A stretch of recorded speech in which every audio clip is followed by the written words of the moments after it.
Hey guys, it's me, Mia, and welcome back to my channel, Mia's Sketchbook. So in today's video, I'm going to do a book review / book flip through on this book, Playing with Paints, Watercolor, 100 Prompts, Projects, and Playful Activities by Sarah Funduke. And I hope I'm pronouncing her last name correctly. I got this book from Amazon for $17.99, and you can get the Kindle version for $15.99. So, let's get started.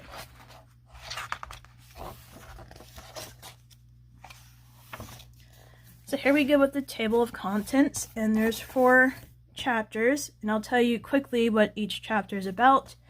Chapter 1, you're learning new techniques, experimenting with these techniques, and there should be no pressure.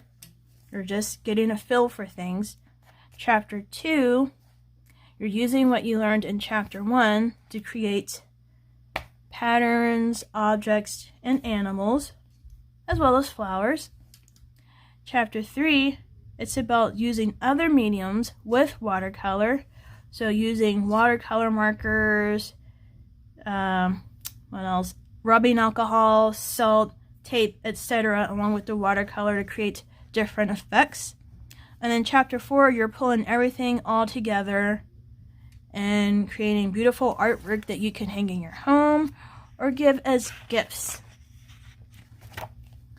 So meet Sarah, where she tells you about herself. She's married, she has a son, she lives in Canada, and this book is for people who are new to watercolor or who already have experience in watercolor, but she wants watercolor to be a joyful medium that you can use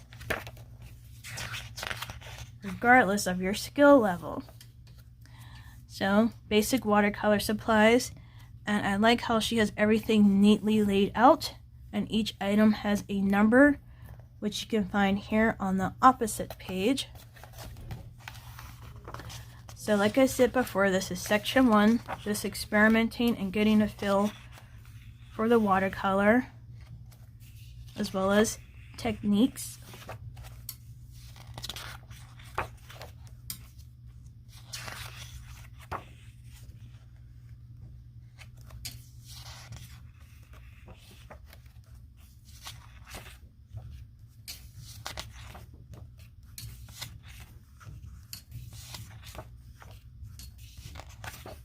Okay, so before we go to chapter 2, I want to point out something.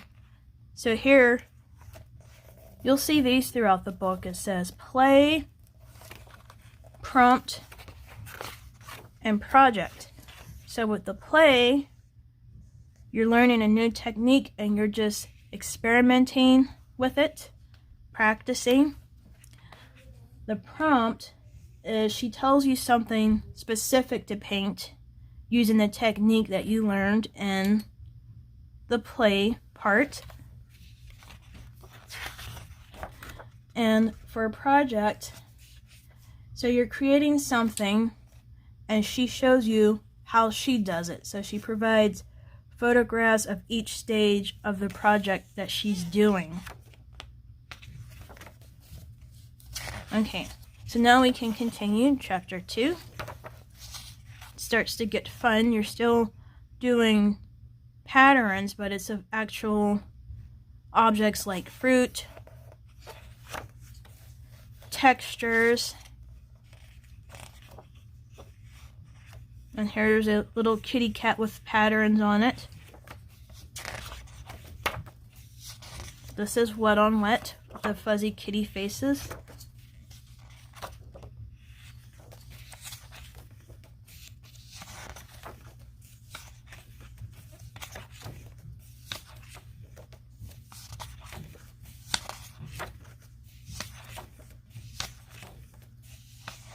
And here's another project where she's showing you how she's completing the project.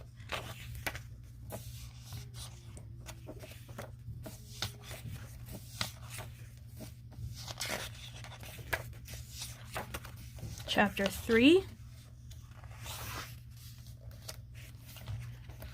You're using other mediums along with the watercolor, like markers, pencils, crayons,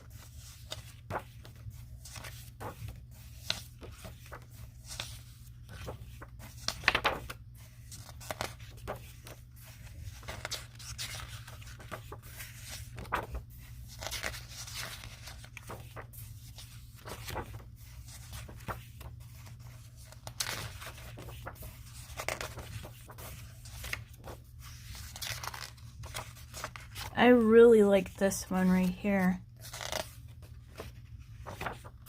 Okay, pulling it all together. Creating pieces for your home or giving as gifts.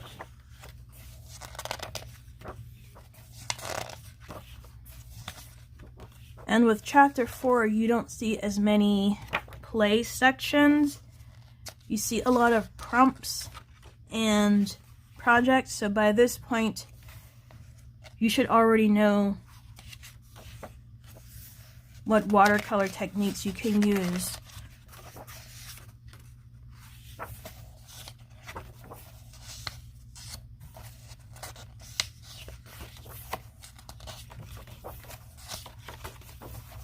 I really like this one too. Kind of feels like folk art to me.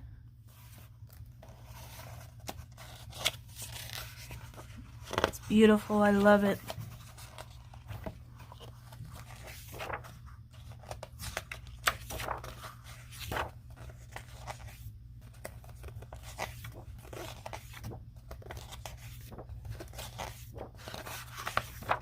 Okay, and so that's the end of the book.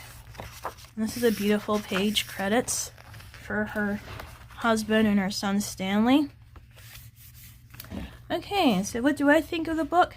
I think it's a great book, and I think I told you guys in a previous video that when I learned watercolor, I learned on my own, and books like this were unavailable.